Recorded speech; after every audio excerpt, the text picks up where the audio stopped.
Well, hello and welcome back to Hey, It's the Luskos. My name is Levi.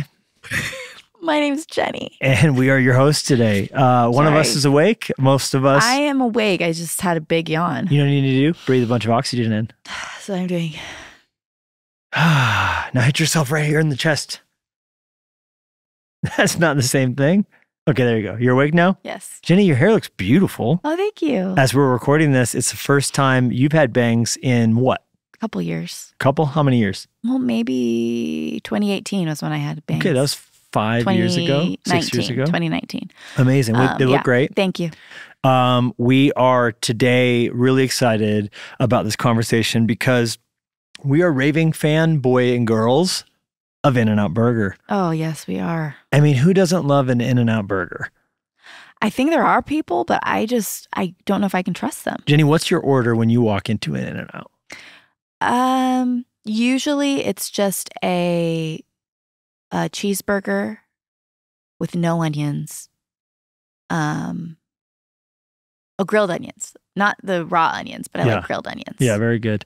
What do you get? I like to get 2 different orders, okay? Mm-hmm. Order number 1, double, animal style. And what's a double for those who don't know? Double meat, double cheese. Mm. And then I'll do it animal style, which is pickles, it's grilled onions, and it's extra spread. And then they also, I found out, fry the burger with a little mustard on it. Didn't even know that was a thing. Mm. But then I'll also do that same thing protein style, which is lettuce wrapped. If I'm like ravenously hungry and like ready to feel shame afterwards, I'll also do the fries animal style. But you can't do that really regularly. I would say that's like once every 3 years kind of a thing. What if you just ate slower? Yeah, no, that'd be good too. I could also start chewing my food before I swallow it, but let's not get carried away here. Fine. This episode is not supported by In-N-Out, but we are here to support In-N-Out. We support In-N-Out. We're having a conversation with the author of the book, The Ins and Outs of In-N-Out Burger, Lynsi Snyder, who is the 3rd president. Well, her father was the president. No. Oh. Her father was the CEO. Before that, her uncle was the CEO. Before that, her grandfather was the CEO. So she's the 4th. And then I think there was like an interim one who kind of kept it kind of in control until she was of age. I mean, she at 27 became CEO. Wow. And then Mark, who was an In-N-Out employee, and her brother-in-law kind of guided the ship until she was ready to take it. Because I think she was like 20 or something like that, or maybe even younger, maybe even a little bit younger than that when her father died, and maybe 17 is what I think. But the whole chronology is in here. It's amazing. It is literally a cultural icon. And you learn a lot in this book about culture, about history, about how this lowly, hamburger joint in California started and has become this powerhouse, but how they have 400 stores, but it could have 5 times as many, but they've refused to franchise. They've refused to sell out. They've refused to go public because they've wanted to keep quality high, culture up. Love it. Bible verses under the cups. Yeah. I learned so much reading this book. Like, did you know we'll never be the same because every time we go, we will learn all the history from you. They used to be a Pepsi restaurant. It was always Pepsi. Oh. And then Pepsi did them dirty when Pepsi started buying up fast food restaurants like Taco Bell. Oh. And then they had a deal. Okay. Controversial. The owner was worried. He's like, hey, look, Uncle Rich, Lindsay's uncle was like, Pepsi, notice you're buying all these restaurants. We're not going to keep serving Pepsi if you're going to be competing with us. So he said, well, look, I promise you I'll never open any in California. The CEO of Pepsi. Then like literally a month later, they opened up a burger restaurant in California. Wow. And she says, and I quote, and we've sold Coke products ever since. Dang. Crazy. Wow, Pepsi. I know. Who knew? And just how much has gone into all the different things and what spread is part of their cultural core code that they'll never tell anybody what's in the spread. It's a secret. Wow. And it used to get made by her grandpa in a barrel with an axe handle. That's how he made the spread. I love that. It's crazy. I love it. Read it. Spoiler alert, I haven't read it. Levi has, as you will be able to tell in the conversation. Because Jennie just sits there and twiddles her thumbs. So where do you get your potatoes from? Jennie, bless your heart. But you stumped her that one. She didn't know. She didn't know. But man, she's got a great heart. She's been through a lot, and she shines bright. And this was a fun read. I highly recommend it. And it was my first book I completed of the year. Wow. And I mostly read it fasting, and it was torture. Oh, gosh. Because I could smell. Even just looking at that cover, like I actually haven't eaten yet today. I wish it was scratch and sniff. I'd be like, but anyhow. We should eat burgers tonight. We should. It won't be In-N-Out because apparently, I mean, not to spoil too much of the conversation, but we're not going to be getting any In-N-Outs anytime soon in Montana. Yeah, you will have to listen. I asked her point blank on the record, are we getting an In-N-Out in Montana? And you'll have to listen to hear the answer. Find out. 38,000 employees. And there's a lot in this conversation and in this book about how that culture stays strong and how God has used her family's pain to bring glory to him. I mean, her uncle's tragic death in a plane crash right by John Wayne Airport, her father's death to substance abuse, the grandfather, the lung cancer, and then just the subsequent finding a way to bring about God's glory through abuse. Anyhow, if you're near California or Dallas or any of the other places you can get in and out, Utah, you may want to drive through and listen to this episode while grabbing a double-double, because that would feel about right. And if it's rainy, ooh. Well, listen to the conversation for what to do in and out. We're basically pre-telling the whole conversation. If you like this conversation, let us know. Share it with a friend. Subscribe if you haven't. And let us know on social media if you enjoyed something or learned something new, or if you know some little bit of trivia, like about the Flying Dutchman that she talks about, or something maybe she doesn't cover. So, all right. And I just want to say we love you, Luskateers. You know what I'm going to do? I'm going to go find some fun In-N-Out photos of our family over the years, including Linya, including Daisy and Clover and Lennox, and post them to promote this episode. And maybe you could do the same. Post your favorite photo of you at In-N-Out and share this conversation on your story maybe. But all right, enjoy it. Blessings.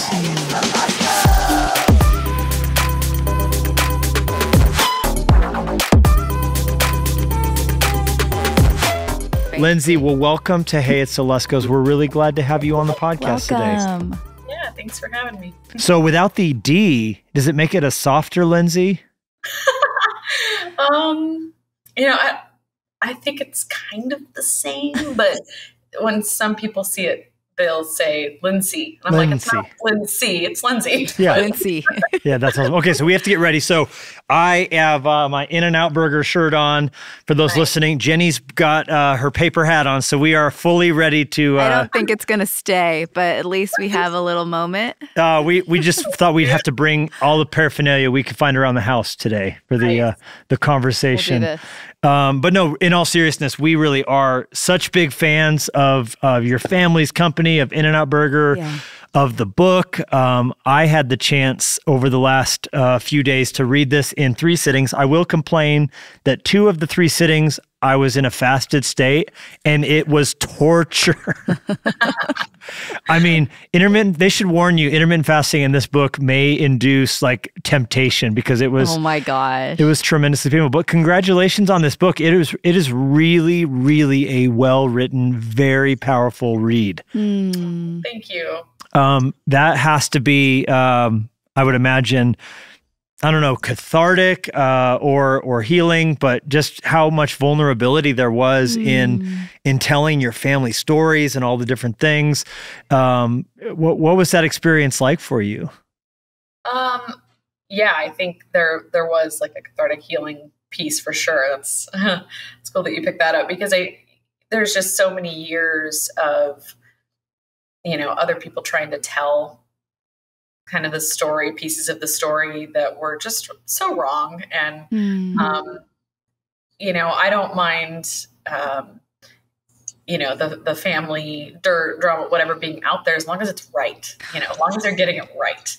Because, I don't think anyone likes to be falsely accused. And so when I would see family members that weren't living basically being accused of certain things or attacked, it just really got to me.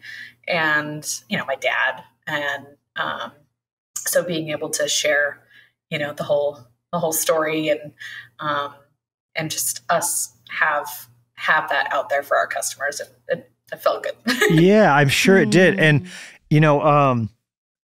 Jennie was born and raised in California. And we were born in 1982 as well. Yeah, we're both, all three of us here are 1982. We're 1982 buddies. Yep. Yeah. So she grew up in California. And actually, I was reading about the Gilroy store. That was the first probably In-N-Out you ever ate at, right? No, because that came after I moved away. Oh, okay. Yeah. So I never ate there. But when we got married, we moved to California, lived in Orange County for a while. And that's where I really fell in love with In-N-Out Burger. And I always knew it was a Christian company because of the verses that you see on the cups. But getting to hear the story of your grandfather and all of it. And I also couldn't help but marvel at the tie-in that 1948, when Israel became a nation, was when In-N-Out was started. I mean, what a cool tie-in that is too. I know. Wow. That is cool. Wow. Yeah. But just, I would say, like, it read like a corporate culture book. Like, so anybody who leads a team would be blessed to take their staff through it, just on culture, epic, integrity, commitment to values, like those things came across, but then also just like the struggle side of it. It's easy to probably be jealous. It's like, oh, they must have it so nice. But it's like, man, the brokenness and the pain and the difficulty that you guys have had to experience along the way, you guys are regular people. I mean, that's stuff that we all face, right? Yeah. Yeah, for sure.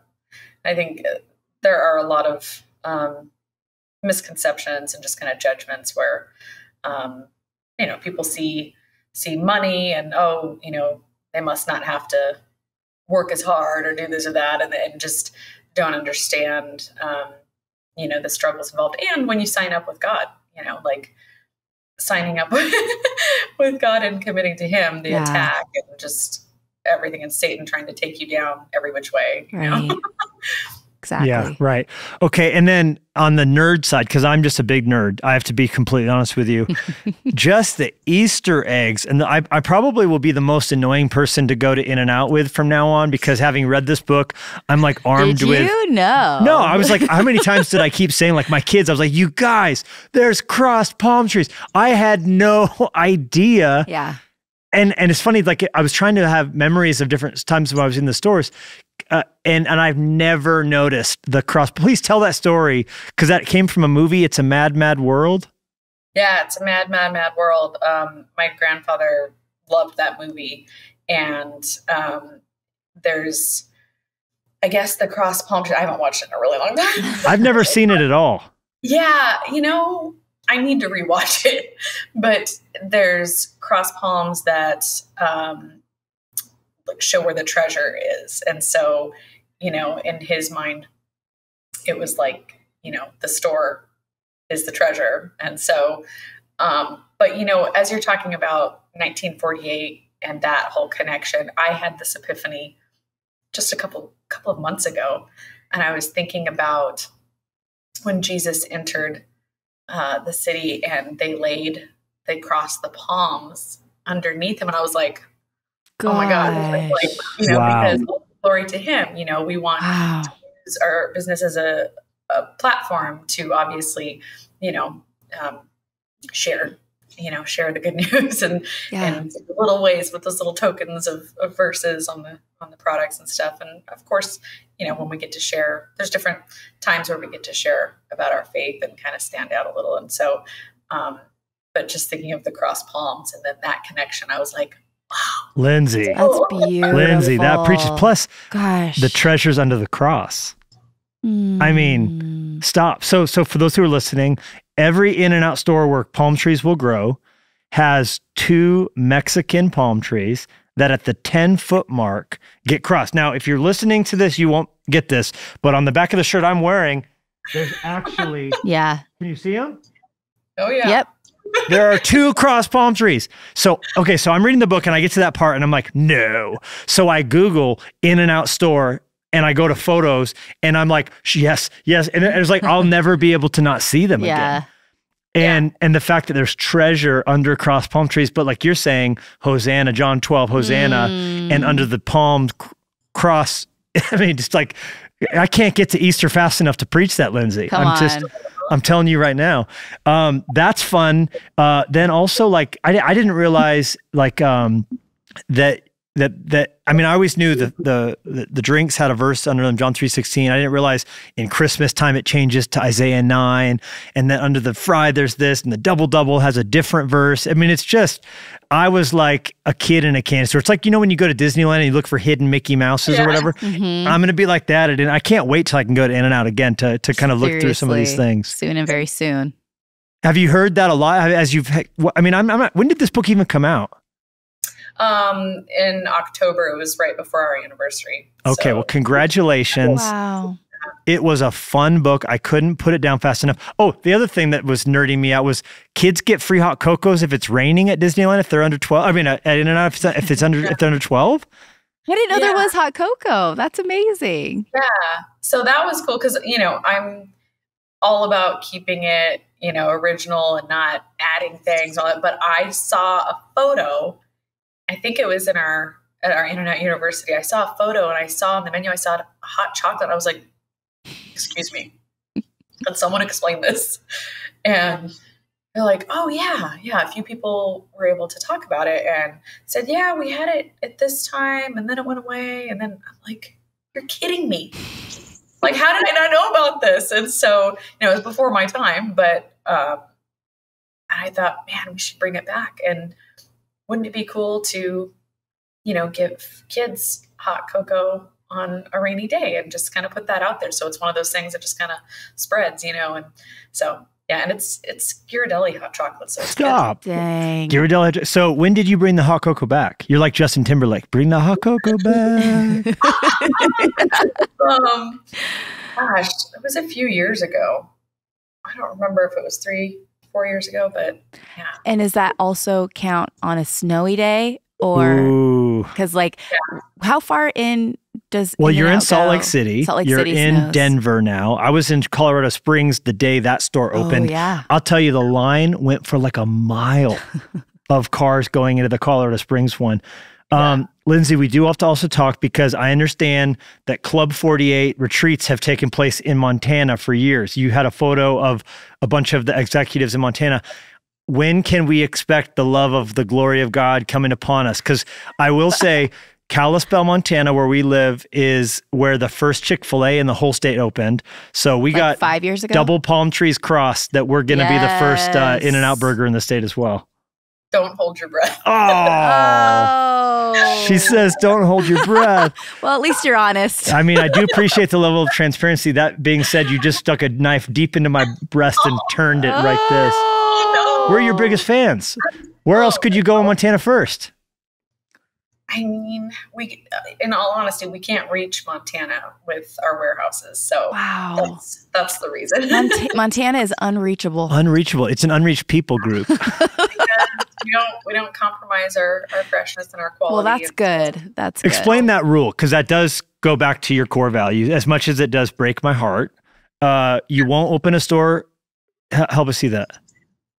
So it's not necessarily just the miles, but I mean, you have, we've traveled around 600 miles, a little over for delivery, but you know, our stores get delivery every other day. So, you know, there's just places we can't get to in that time. Yeah. So, that makes sense. Have a cutoff, mark and we definitely can't reach Montana at this point, but you know, we have our warehouses in California, we have one in Texas, and you know, we'll have another one somewhere in the future. Not anytime real soon, but eventually, and maybe that's one that reaches Montana, but I'm not sure. Okay, so which warehouse would the Salt Lake City and the Boise be serviced by? So those ones are okay. We have one in Lathrop, so that one can reach there. Yeah. So that's just like the edge of the perimeter then. Yeah. So to get any further, you'd have to have another one. That was the same with Trader Joe's. When I remember we were at a Trader Joe's in Spokane, Trader Joe's and they told said us that was the furthest that they can go. and if they're to go any further, they would have to have like another warehouse or something. That being said, I will say I did weigh a lot more when I lived in California because of my proximity to it. So maybe it's best that it's an airplane ride away, and it's something I can just keep looking. Absence has made my heart grow fonder. Okay, not less fond. Yeah, that's part of it. Yeah. I mean, you say that in your first chapter. You say a lot of you, your first thing when you land at LAX is you're like, I'm going in and out, which is true for all of us, right? I mean, I have a layover in Salt Lake. I will literally Uber to that in and out. Yep. My sister, though, at that LAX, I have a funny story. I don't know if, I mean, she was sure it didn't get on your radar. There was, by the LAX in and out, there was a big hole in the sidewalk at one point that somehow happened. And she was so excited. She landed and she went to get in and out and she fell in this hole. Like there was like a sewer thing gone or something like that. Oh my gosh. Luckily, she wasn't hurt. She was just embarrassed, you know, and there was like people laughing at her. She had like, you know, just so sad. She was just excited. Yeah, this is not like me airing my grievance with you. I just people are so excited they will fall into a hole. To go in and out's worth falling into a hole over, Lynsi. Yes. Okay, I do want you to talk a little bit about, because I love that you talk in the book about yes culture, that you've chosen to really fight for and foster a yes culture at In and Out. Talk about that, because I felt like that was so invigorating for those in leadership. Yeah, I think, you know, that's really just going back to taking care of our customers. And, you know, we have a golden rule where the customer is always right. And so, you know, just with all of that, we want to be able to give them what they want. And, you know, whether they're burgers, some crazy order or not, we want to give them that and make them happy. And I think that, you know, there's some things over the years where we go, gosh, that's really tough on operations. That's going to slow us down, or that's a pain. But we're just like, hey, you know, we can do this. This doesn't, you know, send flags for the health department or anything. We're not, you know, we can't introduce certain items onto the grill. Those are areas where, but again, we don't want to tell them no. So it's like, okay, how can you creatively say yes? Also, not having to do that, you know? So just, you know, going, hey, you know, we can't do this because of that, but we can do this, you know, providing another option, giving them something where, you know, they still feel like you're taking care of them. And so it still feels like maybe it's a no wrapped in a yes package. Yeah. You know? Right. And, you know, we definitely model servant leadership, and we try to work on that with, you know, all of our leaders. But in that, it's like, okay, how can we lift the customer up and really thank them because they are the reason we're successful and still going. And so that's where that gratitude of that culture of yes, like let's give them what they want because they make this all possible. Wow. Yeah, I like the way you phrase it. You go, want a paper hat? Yes. You want stickers? Yes. You want 15 hamburgers stacked together? Yes, right? And isn't there some absurd record of what's the biggest double by double whatever amount that isn't there like some outrageous number? Yeah, I think it was a fraternity in the early 2000s or something. And I think it was like 100 by 100. 100? Yeah. Wow. They obviously ordered it. It wasn't like we didn't serve it one thing, but it was multiples, and they laid it in almost like a trough type thing or something. That is so good. Gosh, that is so crazy. So my go-to, of course, is the double animal style with chopped chilies. And I don't know why no one told me about the chopped chilies till about 7 years ago. Someone said, like casually, chopped. I was like, say what? Because I lived in New Mexico. That's where we got married. Chopped chilies is my jam. So I was like, and they're like, those chilies are spicy. They are. I have made all my kids and my wife at some point or another grab one by the ketchup condiment and bite into it. And every once in a while you get one that's like the devil himself picked. Fire. Yeah. But those things chopped up on a burger, that's the absolute best. Have you had them on the fry? No. Next level. Okay, they'll chop them up. So yeah, ask for chopped chilies on your fry. And it's fantastic. You'll actually wish you had more of them. So you might ask for extra. But, you know, it's biting them. It's like you have the juice explosion thing. And it's like, that's hope it doesn't go in your eye, but them all just chopped up like just chili confetti over your fries is fantastic. Wow. Okay, so you reference Animal Style. It was very fun for me to learn of the origin of animals in the parking lot, hooligans during the Elvis greaser era, car hop days, and that those were animals, and thus it became Animal Style. But what I had never heard of is this mustard fried burger business, which you said is your go-to when you want to do no carbs. So tell me about a mustard fried burger. Well, so an Animal Style burger has fried mustard on the patty. And what it is, the patty is put on the grill, grab a thing of mustard and just do a little swirl right on the top there. And so when it's turned, it just kind of cooks into the meat and it's fantastic. Okay, wow. So I've been eating it all this time. I just didn't know it. Yeah. Okay, so your low carb order is mustard fried and protein style? Is that what you said? Yeah, so I'll get double meat with mustard, pickle, and chopped chilies protein style. Amazing. Wow, yeah, and if I'm sounds so just having good. a snack, then maybe 2 meat patties with fried mustard. Okay, and your grandfather, he would do the thing with the cheese inside the meat. What's that called? Well, okay, so my dad got the Flying Dutchman. The Flying Dutchman. And it was patty cheese. Oh my gosh. Yeah. There was a while there where we were doing it. We tried to do it with the meat, 2 cheese, and the patty, but it looks better the other way. I think it's more balanced the other way, so we went back to it. Okay, so funny. Oh. Well, talking about, family, and you're hearing your father, hearing your dad, I always knew that with the way I heard it, it's funny, this cleared up for me. Like you hear urban legends or whatever things. I always knew that somehow the owner of In-N-Out had tragically died in a plane crash. But what I didn't know as I read this, and my heart just went out for you. I mean, you were 12 years old when that happened? 11. And he was your Uncle Rich. He was the founder's son. So your uncle took over for your grandfather, Harry, after Harry tragically lost his life to smoking, lung cancer.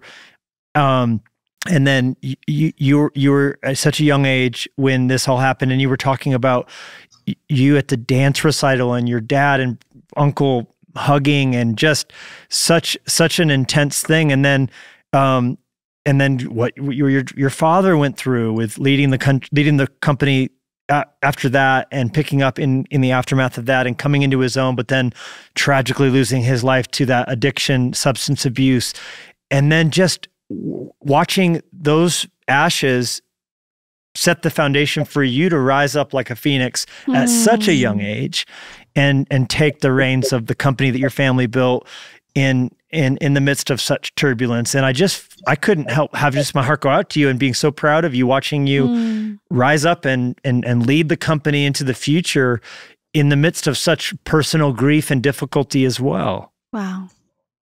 Yeah, it's been tough. There's been, a lot of tragedy and loss. And, I think I was really still dealing with a lot of that pain and brokenness, really into my early 30s. And, just tripping over my weaknesses and just, always loving the Lord, but, those different wounds and different tragedies have, left scars. And, and it really took time alone to really heal, because I was always trying to fill that void with a person, And you're so honest about that. I mean, you're so transparent in the book. You don't make it seem like, wait, I took the company reins and rode off into the future and the sunset on us. You're like, hey, I was 17. I've loved this guy. I was looking for this guy to give me what he couldn't, and I was still dealing with the pains of my uncle and my dad and my grandpa and all these losses, and then having the expectation and pressure on you. And you're so on. I think so many people have, and no doubt will continue. They'll pick it up because it's like, oh, I know that company and I want to buy it. Like I would want to read Danny Meyer's Shake Shack book or whatever, but they're going to end up getting, you have the gospel in here. That particular chapter of Tragedy's got Colossians in it. Every chapter starts with these verses, and you explain, people might think it's cute. There's verses on the cup. It's like, no, like you're going to talk through how Jesus has entered into the muck of your life, and you don't come out like you're like the hero. You make it very clear Jesus is the hero, but that you trust him with all your guts. And I think that I was just so proud of you without knowing you. I mean, we have mutual friends. Our friend Chris Kilala has talked to us about you for years, and we want to adopt Chris into our family. So when I knew he loved you, I was like, okay, Lynsi's good people. But I just felt so proud of you and Christ in you and what you've battled through to get to where you are. Yeah. Thank you. Yeah, he's definitely had his hand on me. Yeah. So talk about just, the leading the company with the mind towards legacy, but a heart towards the future. What does that look like for you to come into your own and figure out your own leadership style versus grandpa's versus dad's versus, uncles and all that? Yeah, I think that, just the sense of responsibility and just a stewardship to really honor them and stick with, what they started and continue their legacy. But as far as the leadership style difference, my grandpa, my dad, my uncle, I think they all had more of the stern, my uncle came off very joyful, but he had another side. And my dad and my grandpa were like, they could give you a look and you're like, oh my gosh. So I think that fear and intimidation style leadership and task driven rather than people driven, that all shifted when I started stepping up, and I think that just turning that ship around in a way it took time, for sure. And there were people that didn't like it. There were people that knew the other way, and that was the type of leader they were, and they wanted to stay that way. And, it was tough. And I think there was a lot of misconceptions again, where they felt like, okay, so now we're just not going to discipline people and we're just going to be soft and blah, blah, blah. I'm like, no, not at all. That's not what I'm asking. What I'm asking is that we, put the person in front of the task and we treat them with respect, and we don't raise our voice. We don't do this. We don't do that. We need to appreciate them and treat them like a healthy family, not a dysfunctional family. Come on. It's been a while now, so I feel like, everyone gets it, and it's gone well, and we've definitely transformed in that way while keeping all of the other things the same, So the leadership, like I said, servant leadership is, the go-to for us. We've taught that quite a bit. We've taught shepherding and used a lot of biblical principles, just kind of sneak them in there at our workshops and stuff. But Jesus is the one that we can look to of, how should we lead? How should we take care of people? And so, we've got the instruction manual right there. Yeah. Right. You also talk a lot about why you guys promote from within and how important it is to see those who end up as your managers and division managers start out, doing the potatoes and doing well, they're not going to slice the tomatoes for a while, because I know that's a task that they got to earn their way to get to, and then they got to get to the grill, and then they got to. And I just love that you're like, we're not going to put anybody in any place of leadership that doesn't kind of know the beats of all these different roles, and so you guys haven't really attracted outside talent as much as made it homegrown. These are people for rising up from within, right? Yeah. There's some, some of our support departments we've hired outside, but they had to be a culture fit, and In-N-Out culture is very different from a lot of other businesses. So you're either in or you're out. Oh, look at her Come go. On.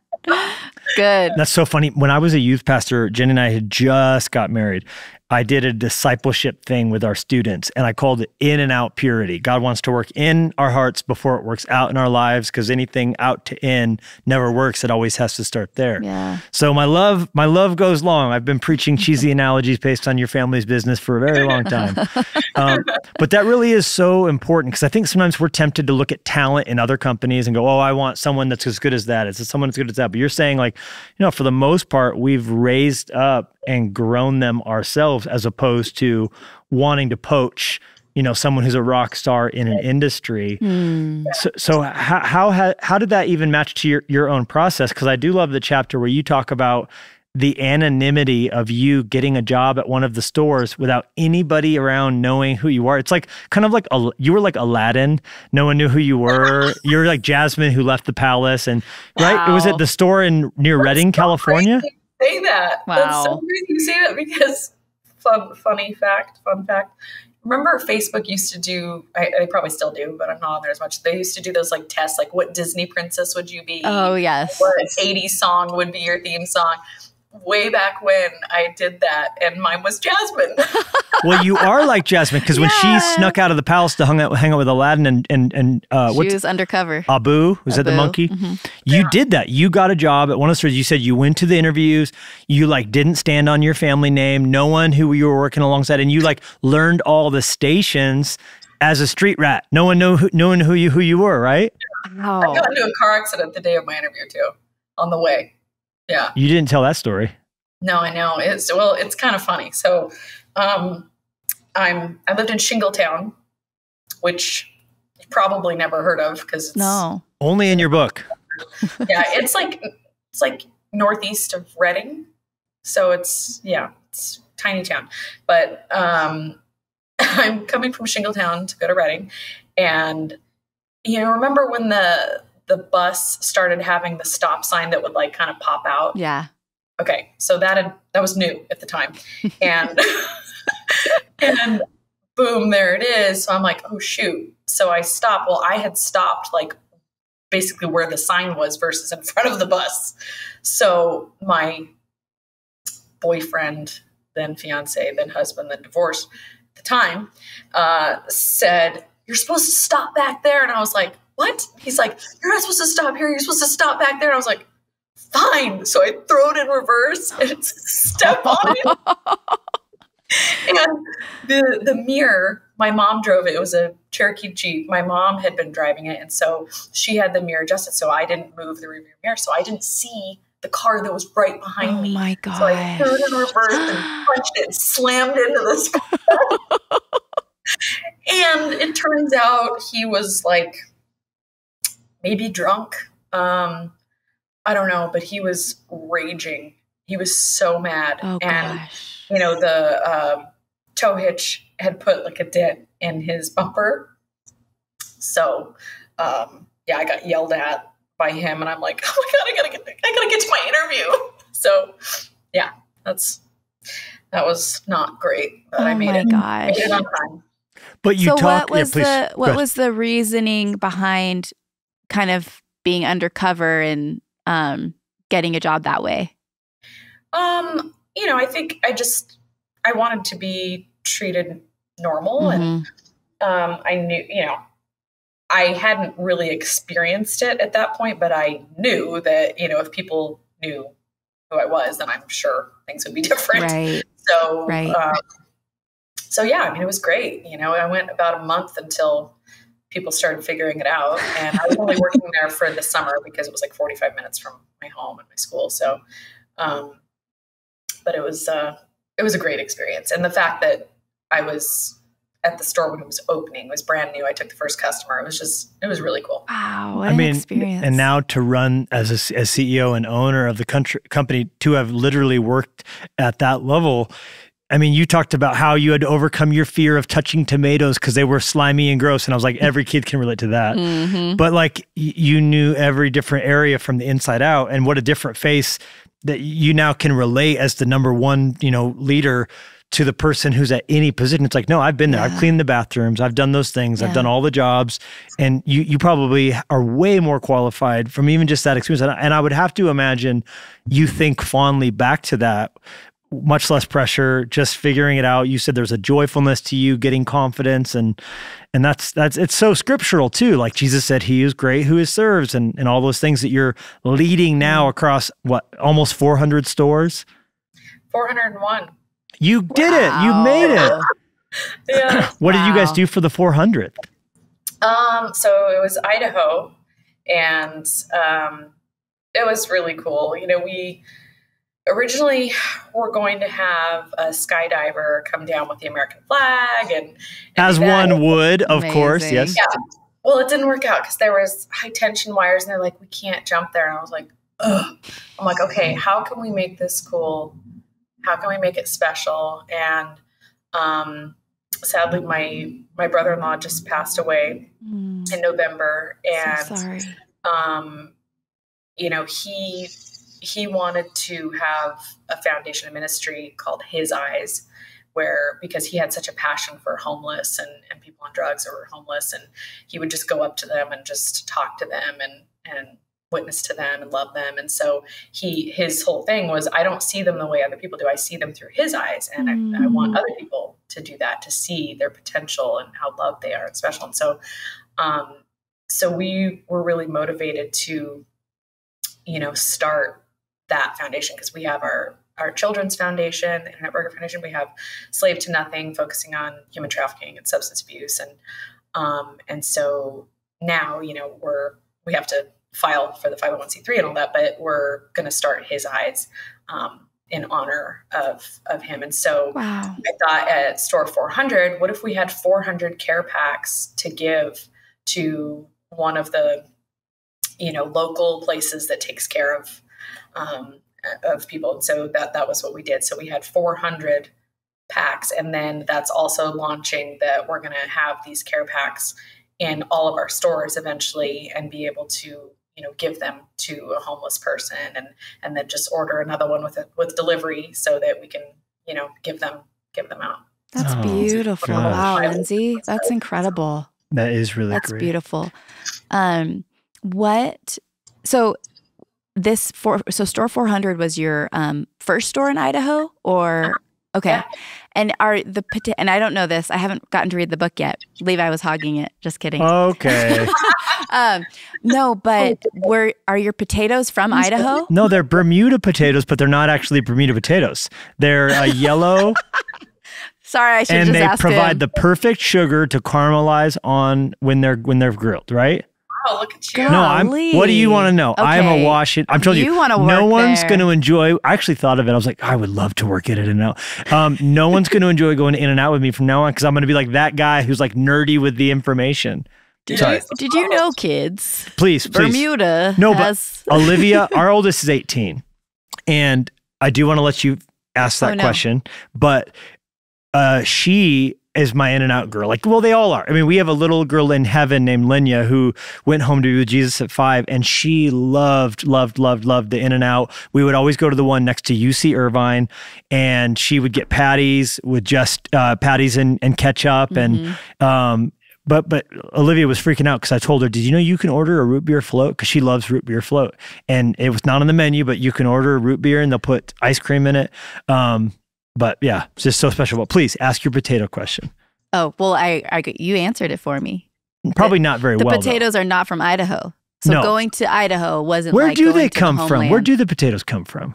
So, Kennebec potatoes, we have multiple suppliers, but I feel like I should know this. They probably don't come from just one place too, though, right? No, but we've definitely, as we're, you know, moving into other markets, we've been trying to resource other places too. You know, like, you know, we know we're going to go to Tennessee, and you know, there's a lot of other, you know, areas, but oh my gosh, the thing that's the hardest is our buns. You know, trying to find someone that can do our buns is crazy, because we do sponge and dough, which is really like a dying breed. Wow. Yeah. So it's actually a really cool process, but Yeah, but we have multiple suppliers. I can't tell you exactly where they'll come from, but That's okay. That's just. But it's a amazing. Bermuda potato that's not really a Bermuda potato, right? So the potatoes are. I thought that onions were. Oh, Bermuda onion, but it's not a really Bermuda onion. Okay, Yeah, yeah, sorry. Get it right, Levi. Potatoes, yeah. Sorry.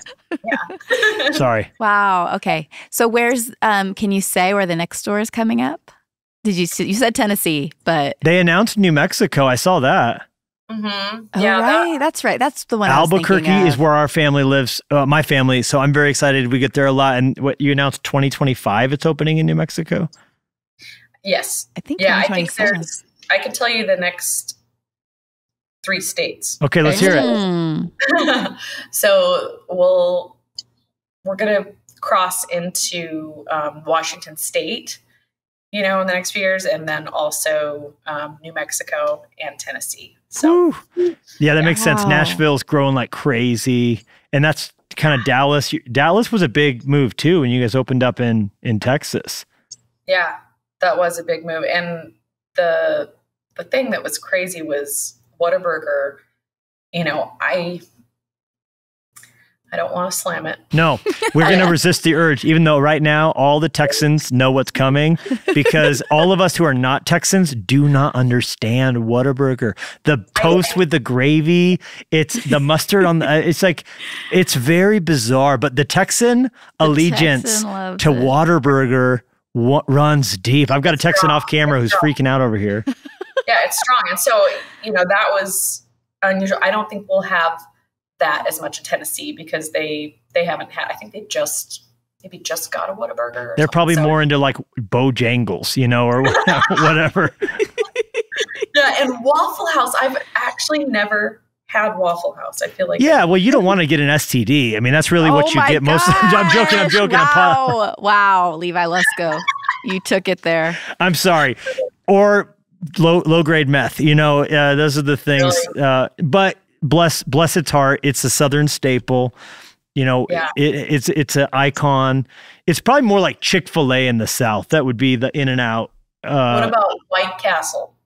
That's like Michigan, right? Isn't that more like Detroit? They're in Tennessee too. I saw one when we were like in Nashville. Like White Castle, it was crazy. Funny confession, but my dad literally had those in the freezer.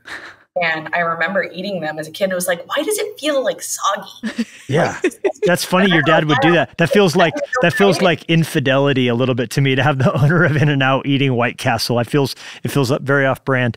I could tell you a lot of things, I'm sure you could. Kind of incriminating. I in Reading there were no In-N-Outs until 1999. So. Wow. Eat other things. Ooh, yes. Yeah, it's funny, but I will say White Castle was early to the impossible meat trend.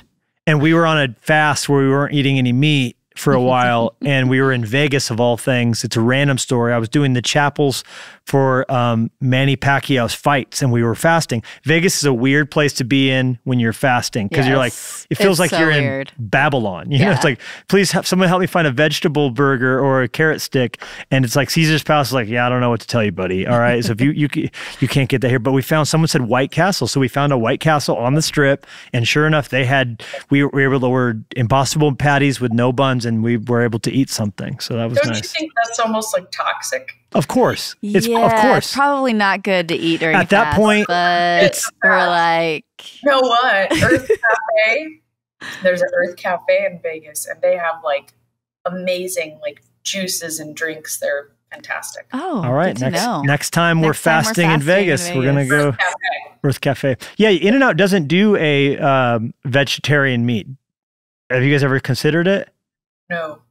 So, I mean, one, we are a burger place. We're not changing our menu. We're not adding bacon, this, that. So it feels very trendy to do that. And I think that, people don't go to a vegan restaurant and say, you need to add meat to your menu. Right. I mean, we are a burger place. That Right. serves animals. And people know what they're getting when they come to In-N-Out. Like they know that they're Or going to they get are the dumb and best. they come and complain probably. Oh, yeah, true. Yeah, well, But some people, we have a veggie burger, but it's just basically the whole burger without the meat. So, yeah, that's our version of a veggie burger. What is it? Hand plucked? That's the language you keep using? And lettuce. Yeah, that's it. So, yeah, I don't know where we were going with that, but I think you were asking about potatoes, next doors, the competition. And it's funny now, like I feel like the big divide is like Shake Shack East Coast, In-N-Out West Coast. There's kind of like, that's, I feel like, become a little bit now like the new hot take, right? I don't know. I mean, I see some of the like ratings things, and it all depends on who's putting it out, you know? yeah. And, you know, there was one about the healthiest burger, and then, you know, there'll be one that'll have, you know, Five Guys, or so it just really depends on who's putting those surveys out, where it is. And, you know, I don't know. All I know is doesn't matter what everyone else is doing or what's new. We just got to keep doing our thing. And, you know, That's you say that in the That's book, you good. say our so competition is the other In-N-Out stores. You actually consider the other In-N-Out stores your only real competition because you're the only ones really doing what you guys are kind of doing.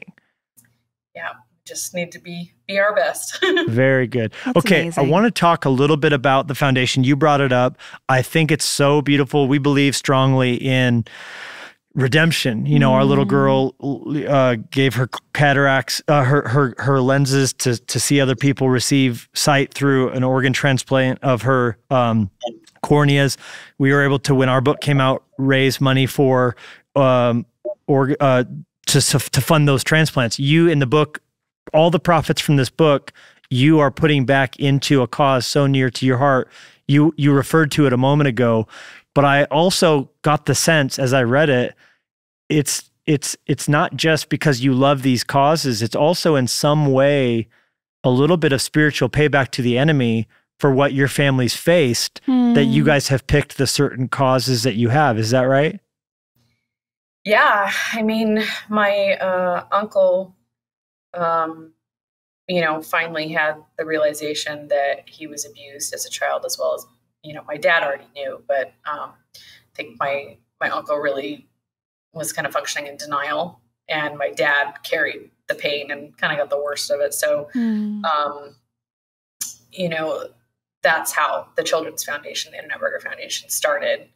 And my grandma, you know, loved children and she was always active in the community and giving back. And so they just went hand in hand. It was like my uncle wanted to start it, my mom and my grandma got involved. And then there was that, started in the 80s. And then, Slave to Nothing, the addiction piece was something that my husband and I knew, you know, both dealing with addiction in our families, him losing now 2 of his brothers and losing my dad, was just something we knew that we wanted to fight. And then, God just kind of dropped it on us to include human trafficking and to use our platform to fight that and bring awareness. So, you know, we hadn't experienced that piece, but, you know, God made it very clear that was a fight we needed to engage in. So, and then, you know, his eyes, you know, going back to my brother-in-law that just passed, he was homeless on heroin for years. And so he did experience that and knew what it was like to be on the other side, and knew what it was like when someone would give him a hot meal or give him a jacket, or, you know, so there is a lot of connection there. Beautiful. So much redemption. I love it. And really, I mean, that's the path through. I think, you know, Genesis 50, it says what you meant for evil, God want to use for good. So I think for all of us, and I can even just, as you talk, hear people listening going, this is hopeful. Like I can take whatever the worst that's come my way, my family's way, and pour it back into and see God take that river of his blessing and almost like, have you felt that's been healing for you? I mean, the sorrow you felt, with your dad, and with knowing that now you're getting to be a part, and literally your book is being used by God to send a stream of mercy to those who are dealing with drug addiction and people being human trafficked. It's like that has to in some way help you heal, doesn't it? Yeah, I feel, I feel like I've healed in a lot of ways over the years, but for me, it's just like, I don't deserve anything that I have. I don't deserve the forgiveness, the grace, everything from all the failures and all the things I've gone through. But it's just for me giving back to him. And, In and Out is a huge part of my life. It's not my purpose, but it's, my identity isn't being a part of that, but so many of the things I do inside of that are, and I've shared this analogy that you don't clock in and clock out with God. You're always clocked in. And so no matter what your job is or where you are, you should have that heart of ministry in anything. And so I think, through those foundations, it's a way for us to minister to people and just find God's heart and connect with it there. That's beautiful. That's such a beautiful way to put that. And I feel like that's so encouraging. And I imagine our listeners even just taking that to heart. Like I will remember that. Like we never clock out with God.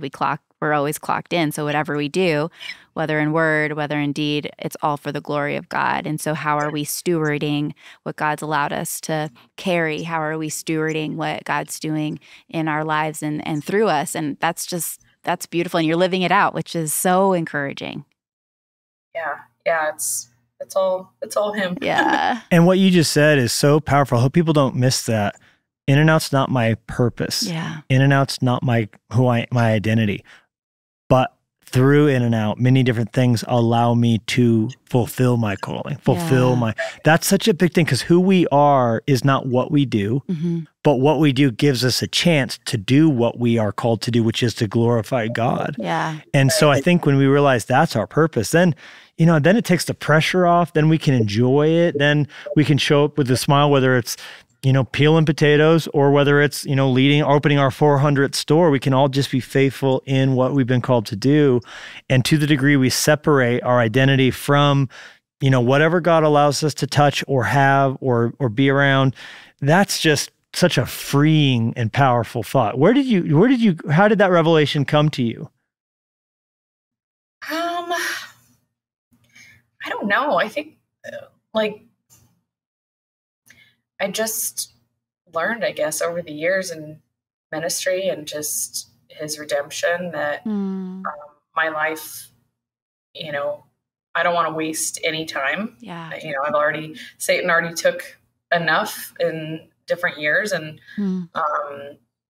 so my heart just really wants to glorify God. And I don't think we should change who we are for different settings and environments. I think we should be like who he's called us to be, and we're not perfect. And, I think that there's freedom in that. And just, like you said, I don't mind sharing all of the dirt. I think there's so much healing and freedom in just sharing all the things that Satan meant for bad. And, I think one of the ways I look at it, someone told me a long time ago, they said, God will take all of the crap, all that in your life, and turn it into fertilizer. Come on. Life comes out of that. And so, I just want life to come out of, a broken vessel. Yes. Yes.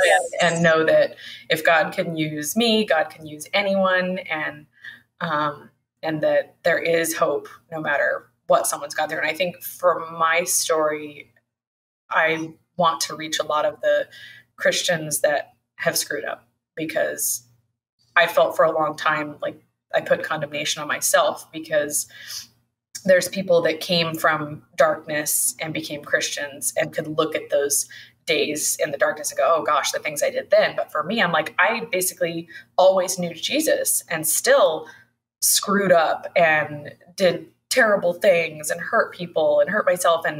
And I knew the Lord. So that's even worse. And so I would, beat myself up over that. And then, finally I realized, I'm like, no, his grace is for me too. Yes. Even knowing that. And so I hope that there's Christians that have either, fallen away or harboring a dark secret that they need to get out or whatever it is so that they can return to him. Yes, that's so, and to learn to be kind to your young self. And, you were handed a lot of adversity, your family and you went through, and to see where you're at now with what you know now. Because, if you would have known then what you know now, you'd have done differently, and so would we. But you're doing so well. You're shining so bright. I hope everybody will get a copy of the In and Outs of In-N-Out Burger. Love it. The inside story of California's first drive-through. That's true. First with a radio, two-way communication thing, how it became a beloved cultural icon. I mean, to the degree that the Golden Globes, when we were recording this,